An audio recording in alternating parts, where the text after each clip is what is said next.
ಎಲ್ಲ ದೇವ ಜನರಿಗೂ ಕ್ರಿಸ್ತ ಯೇಸುವಿನ ನಾಮದಲ್ಲಿ ವಂದನೆಗಳು.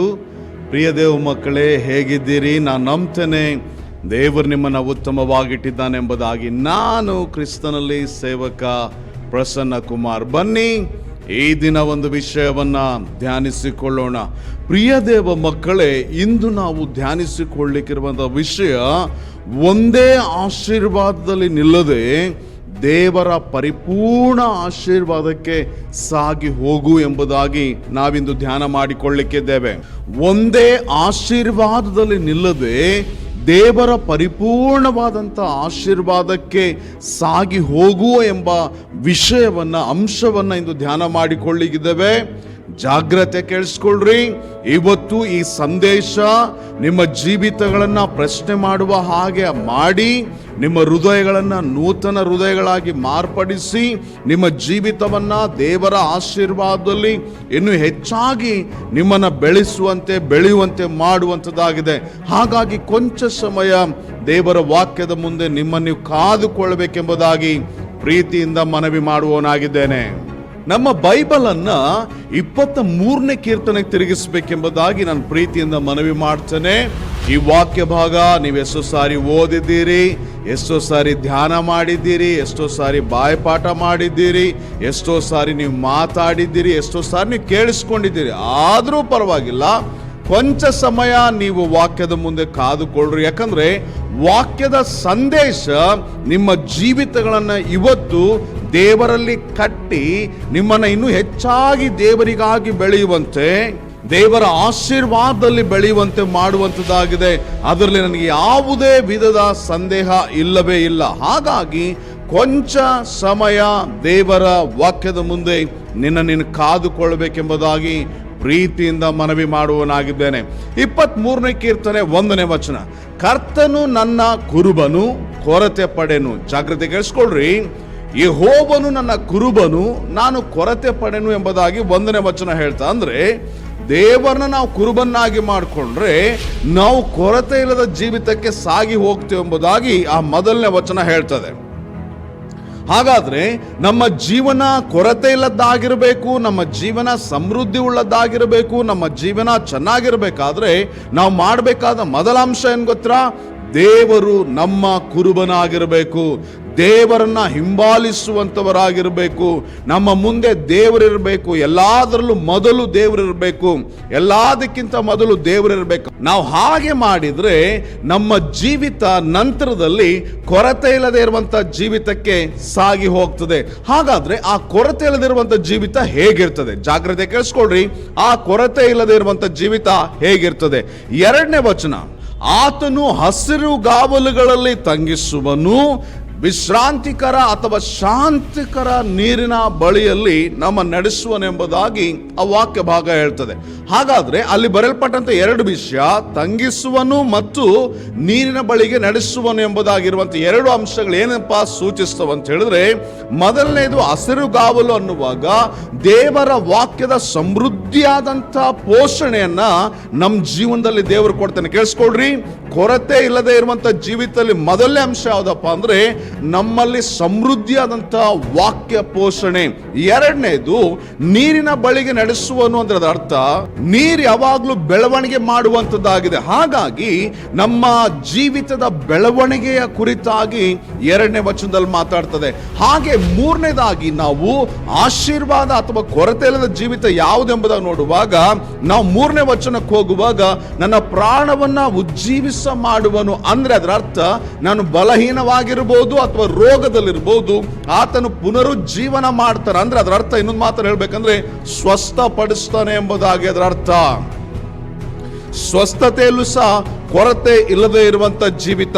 ಬರೀ ಅಷ್ಟು ಮಾತ್ರವಲ್ಲ, ಆತನು ತನ್ನ ನೀತಿಯ ಮಾರ್ಗದಲ್ಲಿ ತನ್ನ ಹೆಸರಿಗೆ ತಕ್ಕ ಹಾಗೆ, ತನ್ನ ಹೆಸರು ನಿಮಿತ್ತವಾಗಿ ಆತನು ನಡೆಸುವವನಾಗಿದ್ದಾನೆ. ಕೇಳಿಸ್ಕೊಳ್ರಿ. ಒಂದನೇದು ಆತನು ವಾಕ್ಯದ ಸಮೃದ್ಧಿಯಿಂದ ನಮ್ಮನ್ನು ತುಂಬಿಸ್ತಾನೆ, ಎರಡನೇದು ನಮ್ಮನ್ನು ಬೆಳವಣಿಗೆಗೆ ನಡೆಸ್ತಾನೆ, ಮೂರನೇದಾಗಿ ಸ್ವಸ್ಥತೆ ಅಥವಾ ಗುಣಪಡಿಸುವಿಕೆಯನ್ನು ಕೊಡ್ತಾನೆ, ನಾಲ್ಕನೇದಾಗಿ ನೀತಿಯ ಮಾರ್ಗದಲ್ಲಿ ನಡೆಸ್ತಾನೆ. ಹಾಗೆ ನಾವು ಮುಂದಿನ ವಚನಕ್ಕೆ ಹೋಗುವಾಗ 4ನೇ ವಚನದಲ್ಲಿ ಹೀಗೆ ಹೇಳ್ತದೇನಪ್ಪ ಅಂದ್ರೆ, ಮರಣದ ನೆರಳಿನ ಕಣಿವೆಯಲ್ಲಿ ನಾನು ಹೋಗುವಾಗ ನಾನು ಭಯಪಡೆನು, ಯಾಕಂದ್ರೆ ನೀ ನನ್ನ ಸಂಗಡ ಇದ್ದಿ, ನಿನ್ನ ದೊಣ್ಣೆಯು ನಿನ್ನ ಕೋಲನ್ನು ಏನ್ ಮಾಡ್ತದೆ, ಆಧರಿಸ್ತದೆ. ನೋಡ್ರಿ, ಇಲ್ಲಿ ವಾಕ್ಯ ಹೇಳ್ತೇನಪ್ಪ ಅಂದ್ರೆ, ನಾವು ಭಯಂಕರವಾದ ಶೋಧನೆ ಜೀವಿತದಲ್ಲಿ ಹೋದಾಗ ಆ ಸಮೃದ್ಧಿಯ ಅಥವಾ ಕೊರತೆ ಇಲ್ಲದಿರುವಂತ ಜೀವಿತದಲ್ಲಿ ದೇವರ ಆಧರಣೆ ನಮಗೆ ಬರ್ತದೆ ಎಂಬುದಾಗಿ ವಾಕ್ಯ ಹೇಳ್ತದೆ. ಬರೀ ಅಷ್ಟು ಮಾತ್ರವಲ್ಲ, ಹಾಗೆ ಮುಂದೆ 5ನೇ ವಚನಕ್ಕೆ ಹೋಗುವಾಗ ವೈರಿಗಳ ಮುಂದೆ ಮೇಜನ್ನ ದೇವರು ಸಿದ್ಧ ಮಾಡ್ತಾನಂತೆ. ಬರೀ ಅಷ್ಟು ಮಾತ್ರವಲ್ಲ, ತಲೆಯನ್ನ ಎಣ್ಣೆಯಿಂದ ಅಭಿಷೇಕ ಮಾಡ್ತಾನಂತೆ. ಬರೀ ಅಷ್ಟು ಮಾತ್ರವಲ್ಲ, ಪಾತ್ರೆ ತುಂಬಿ ಹೊರಸೋಸುವಂತೆ ದೇವರು ಮಾಡ್ತಾನಂತೆ. ಬರೀ ಅಷ್ಟು ಮಾತ್ರವಲ್ಲ, ಹಾಗೆ ಮುಂದೆ 6ನೇ ವಚನಕ್ಕೆ ನಾವು ಹೋಗುವಾಗ 6ನೇ ವಚನದಲ್ಲಿ ಸ್ಪಷ್ಟವಾಗಿ ಹೇಳ್ತದೆ, ನಿಶ್ಚಯವಾಗಿ ಒಳ್ಳೆತನವು ಕರುಣೆಯು ನನ್ನ ಜೀವನದ ದಿವಸಗಳೆಲ್ಲ ನನ್ನನ್ನು ಹಿಂಬಾಲಿಸುವವು, ನಾನು ನನ್ನ ಕರ್ತನ ಮನೆಯಲ್ಲಿ ಎಂದೆಂದಿಗೂ ವಾಸಿಸುವೆನು ಎಂಬುದಾಗಿ ಹೇಳ್ತದೆ. ನೋಡ್ರಿ, ಕುರುಬನಿಂದ ದೇವರಿಂದ ಪ್ರಾರಂಭವಾಗಿ ಆತನ ಕುರುಬನ್ನಾಗಿ ಮಾಡಿಕೊಂಡ್ರೆ ಕಡೆಯದಾಗಿ ಕರ್ತನ ಮನೆಯಲ್ಲಿ ಎಂದೆಂದಿಗೂ ವಾಸ ಮಾಡುವಂತ ವಿಷಯವನ್ನ ಮಾತಾಡ್ತದೆ. ಅದಕ್ಕಿಂತ ಮೊದಲು ಮಧ್ಯದಲ್ಲಿ ಆಶೀರ್ವಾದಗಳು ಹಿಂಬಾಲಿಸುವುದನ್ನು ನಾವು ನೋಡ್ತೇವೆ. ಆ ಆಶೀರ್ವಾದಗಳು ಯಾವ ಎಂಬುದಾಗಿ ನಾವು 2ನೇ ವಚನದಿಂದ ನಾವು ನೋಡ್ಕೊಂಡು ಬಂದ್ವಿ. 6ನೇ ವಚನದ ಮೊದಲ ಭಾಗದಲ್ಲಿ ನಿಶ್ಚಯವಾಗಿ ಒಳ್ಳೆತನವು ಕರುಣೆಯು ನನ್ನ ಜೀವಿತದ ದಿವಸಗಳೆಲ್ಲ ನನ್ನ ಹಿಂಬಾಲಿಸುವವು ಎಂಬುದಾಗಿ ಹೇಳ್ತದೆ. ಈಗ ನಾ ಹೇಳೋ ಜಾಗ್ರತೆ ಕೇಳಿಸ್ಕೊಳ್ರಿ, ನಾವು ದೇವರನ್ನ ನಮ್ಮ ಕುರುಬನ್ನಾಗಿ ಮಾಡಿಕೊಂಡ್ರೆ ನಮ್ಮ ಜೀವಿತವನ್ನ ದೇವರು ಕೊರತೆ ಇಲ್ಲದಿರುವಂತ ಜೀವಿತಕ್ಕೆ ನಡೆಸ್ತಾನೆ. ಜಾಗ್ರತೆ ಕೇಳಿಸ್ಕೊಳ್ರಿ, ನಾವು ನಮ್ಮ ದೇವರನ್ನ ಕುರುಬನ್ನಾಗಿ ಮಾಡಿಕೊಂಡ್ರೆ ಆತನು ಕೊರತೆಯಲ್ಲಿರುವಂತ ಜೀವಿತಕ್ಕೆ ನಡೆಸ್ತಾನೆ. ಈಗ ನಾ ಹೇಳೋ ಜಾಗ್ರತೆ ಕೇಳಿಸ್ಕೊಳ್ರಿ, ದೇವರು ಆ ಕೊರತೆ ಇಲ್ಲದ ಜೀವಿತಕ್ಕೆ ನಡೆಸುವಾಗ ಅಲ್ಲಿ ನಾವು ನೋಡ್ತೇವೆ ಸಮೃದ್ಧಿ ಅಂತ ವಾಕ್ಯ ಜೀವಿತ, ಆಮೇಲೆ ಆತ್ಮಿಕ ಬೆಳವಣಿಗೆ ಜೀವಿತ, ಸ್ವಸ್ಥತೆ ಮತ್ತು ಆತನ ನೀತಿಯ ಮಾರ್ಗದಲ್ಲಿ ನಡೆಸುವಿಕೆ, ಮರಣದ ನೆರಳಿನ ಕಣಿವೆಯಲ್ಲಿ ನಾವು ಹೋಗುವಾಗ ಆತನ ಸಂಗಡ ಇದ್ದು ಆಧರಿಸುವಿಕೆ. ಬರೀ ಅಷ್ಟು ಮಾತ್ರವಲ್ಲ, ವೈರಿಗಳ ಮುಂದೆ ಮೇಜನ್ನು ಸಿದ್ಧಪಡಿಸೋದು, ಅಷ್ಟು ಮಾತ್ರವಲ್ಲ, ಆತನ ತಲೆಯನ್ನ ಎಣ್ಣೆಯಿಂದ ಅಭಿಷೇಕ ಮಾಡೋದು, ಅಷ್ಟು ಮಾತ್ರವಲ್ಲ, ನಮ್ಮ ಪಾತ್ರೆನ ತುಂಬಿಸಿ ಹೊರಸೋಸುವಂತೆ ಮಾಡುವುದು. ಕಡೆಯದಾಗ 6ನೇ ವಚನದಲ್ಲಿ ಜೀವಿತ ಕಾಲವೆಲ್ಲ ಒಳ್ಳೆತನವು ಕರುಣೆಯು ನಮ್ಮನ್ನು ಹಿಂಬಾಲಿಸುತ್ತೆ ಎಂಬುದಾಗಿ ಮಾತು. ಈಗ ನಾ ಹೇಳೋದನ್ನು ಜಾಗ್ರತೆ ಕೇಳಿಸ್ಕೊಳ್ರಿ, 23ನೇ ಕೀರ್ತನೆ, ದೇವರನ್ನ ನಾವು ಕುರುಬನ್ನಾಗಿ ಮಾಡಿಕೊಂಡ್ರೆ ನಮ್ಮ ಜೀವಿತದಲ್ಲಿ ಕೊರತೆ ಇಲ್ಲದ ಜೀವಿತಕ್ಕೆ ಹೋಗ್ತೀವಿ ಎಂಬುದಾಗಿ ಹೇಳಲ್ಪಟ್ಟದೆ. ಆ ಕೊರತೆ ಇಲ್ಲದ ಜೀವಿತ ಯಾವುದು ಅಂತ ಹೇಳಿ 2ನೇ ವಚನದಿಂದ 6ನೇ ವಚನ ತನಕ ಬರೆಯಲ್ಪಟ್ಟದೆ. ಈಗ ನಾನು ಹೇಳೋದು ಜಾಗ್ರತೆ ಕೇಳಿಸ್ಕೊಳ್ರಿ, ನಾವು ಬಹುತೇಕ ಜನರು ಏನ್ ಮಾಡ್ತೀವಿ ಅಂದ್ರೆ, ನಾವು ಒಂದೊಂದೇ ಆಶೀರ್ವಾದದಲ್ಲಿ ಸಿಕ್ಕಿ ಹಾಕೊಂಡ್ಬಿಡ್ತೇವೆ. ಜಾಗ್ರತೆ ಕೇಳಿಸ್ಕೊಳ್ರಿ, ನಾವು ಬರೀ ಒಂದೊಂದೇ ಆಶೀರ್ವಾದದಲ್ಲಿ ಸಿಕ್ಕಿ ಹಾಕೊಳ್ತೇವೆ. ಬರೇ ವಾಕ್ಯದ ಸಮೃದ್ಧಿ ಒಂದೇ ಪರಿಪೂರ್ಣತೆ ಅಲ್ಲ, ಬರೇ ನಮ್ಮ ಬೆಳವಣಿಗೆಯೇ ಪರಿಪೂರ್ಣತೆ ಅಲ್ಲ, ಬರೇ ನಮ್ಮ ಸ್ವಸ್ಥತೆಯೇ ಪರಿಪೂರ್ಣತೆಯ ಆಶೀರ್ವಾದವಲ್ಲ, ಬರೇ ನೀತಿಯ ಮಾರ್ಗದಲ್ಲಿ ನಡೆಸೋದೇ ಪರಿಪೂರ್ಣತೆಯ ಆಶೀರ್ವಾದವಲ್ಲ. ದೇವರು ನಮ್ಮ ಸಂಗಡ ಇದ್ದು ಆ ಒಂದು ಅಪಾಯದಿಂದ ತಪ್ಪಿಸೋದೇ ಆ ಪರಿಪೂರ್ಣವಾದ ಆಶೀರ್ವಾದವಲ್ಲ. ವೈರಿಗಳ ಮುಂದೆ ಮೇಜು ಸಿದ್ಧ ಮಾಡೋದು ಅದೊಂದೇ ಪರಿಪೂರ್ಣವಾದ ಆಶೀರ್ವಾದವಲ್ಲ. ಅಭಿಷೇಕ ಮಾಡೋದು ಪರಿಪೂರ್ಣವಾದ ಆಶೀರ್ವಾದವಲ್ಲ. ನಾ ಹೇಳೋ ಜಾಗ್ರತೆ ಕೇಳಿಸ್ಕೊಳ್ರಿ, ನಮ್ಮ ಪಾತ್ರೆ ತುಂಬಿ ಹೊರಸೋಸೋದು ಪರಿಪೂರ್ಣವಾದ ಆಶೀರ್ವಾದವಲ್ಲ. ಕೇಳಿಸ್ಕೊಳ್ರಿ, ನಮ್ಮ ಜೀವಿತ ಕಾಲವೆಲ್ಲ ಒಳ್ಳೆತನವು ಕರುಣೆಯು ನಮ್ಮನ್ನು ಹಿಂಬಾಲಿಸದೆ ಪರಿಪೂರ್ಣವಾದ ಜೀವಿತ, ಪರಿಪೂರ್ಣವಾದ ಆಶೀರ್ವಾದ ಜೀವಿತ.